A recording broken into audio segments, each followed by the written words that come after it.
भाग्य और बुद्धि में बहस छिड़ गई कि श्रेष्ठ कौन है। भाग्य का मानना था कि वो जिसे चाहे राजा बना सकता है, जबकि बुद्धि का तर्क था कि बिना शर्त तय हुई भाग्य सोमदत्त को बिना मांगे सब कुछ देगा और बुद्धि उसका साथ छोड़ देगी। देखते हैं सोमदत्त सम्राट बनता है या सर्वनाश की ओर जाता है। का चमत्कार। भाग्य ने लकड़हारे पर अपनी कृपा बरसाई।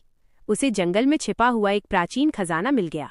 देखते ही देखते उसकी किस्मत हीरों को चमकते हुए पत्थर समझा। उसने सोचा, ये पत्थर सुंदर हैं, इनसे मैं अपनी झोपड़ी की दीवारें सजाऊं। सौदागर की चालाकी।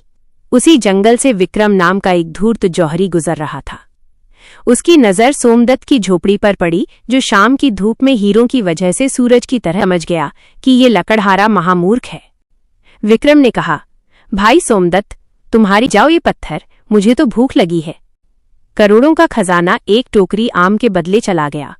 भाग्य फिर हार गया, क्योंकि बुद्धि के बिना सोमदत्त मूल्य वैल्यू नहीं पहचान। सम्राट की घोषणा। भाग्य ने अंतिम दांव खेला। के राजा की मृत्यु हो गई, जिसका कोई वारिस नहीं था। परंपरा के अनुसार शाही हाथी ने लकड़हारे के गले में वरमाला डाल दी और वो राजा बन गया। बुद्धि का मौन। इस दौरान बुद्धि किनारे खड़ी सब देख रही थी। वो मूर्ख लकड़हारा सिंहासन पर बैठा। असली समस्या शुरू हुई। पड़ोसी राज्य के दूत संधि का प्रस्ताव लेकर आए। मंत्रियों ने अर्थव्यवस्था पर सवाल पूछे और सेनापति ने युद्ध की रणनीति मांगी। परिणाम, लकड़हारा सिर्फ मुस्कुराता या डर के मारे छिप जाता। उसे लगा कि भाग्य उसे हमेशा बचा लेगा। लेकिन जब पड़ोसी राजा ने हमला किया तो लकड़हारे को समझ ही नहीं आया कि बचाव कैसे करें। कल सुबह सूर्योदय के साथ इस मूर्ख राजा का सिर कलम कर दिया जाएगा। सोमदत्त काल कोठरी में था। मृत्यु सामने देखकर वो रोने लगा। देवलोक में भाग्य ने अपना सिर पकड़ लिया। देवी बुद्धि में हार गया। मेरा दिया हुआ साम्राज्य इसके प्राण लेने वाला है, कृपया इसे बचाइए। बुद्धि मुस्कुराई और सोमदत्त के भीतर प्रवेश कर गई। भाग्य आपको अवसर, अपॉर्चुनिटी के दरवाजे तक ले जा सकता है, लेकिन उस दरवाजे के भीतर टिके रहने के लिए बुद्धि, विजडम की ही आवश्यकता होती है। आपको क्या लगता है? क्या आपने गौर किया है कि असल जिंदगी में भी कई बार लोगों को लक से बहुत कुछ मिल जाता है, पर वे उसे खो देते हैं?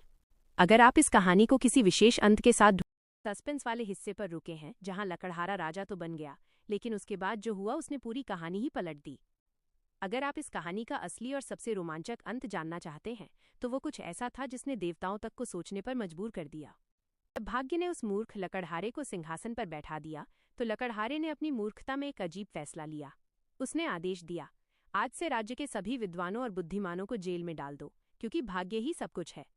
1. बुद्धि का प्रस्थान। जैसे ही बुद्धिमान लोग जेल गए, राज्य में अराजकता फैल गई। खजाना खाली होने लगा और दुश्मन सेना ने घेरा डाल लिया। 2. भाग्य की हार। भाग्य ने बहुत कोशिश की कि कोई चमत्कार हो जाए, लेकिन बिना रणनीति स्ट्रैटेजी के हर चमत्कार विफल होने लगा। अंत में दुश्मन राजा महल के अंदर घुस आया। 3. वो पल जब पासा पलटा। जब दुश्मन की तलवार लकड़हारे की गर्दन पर थी, तब बुद्धि वापस आई। बुद्धि थी। आज का सबक। किस्मत आपको लिफ्ट तो दे सकती है, लेकिन मंजिल पर टिके रहने के लिए दिमाग का इस्तेमाल खुद करना पड़ता है।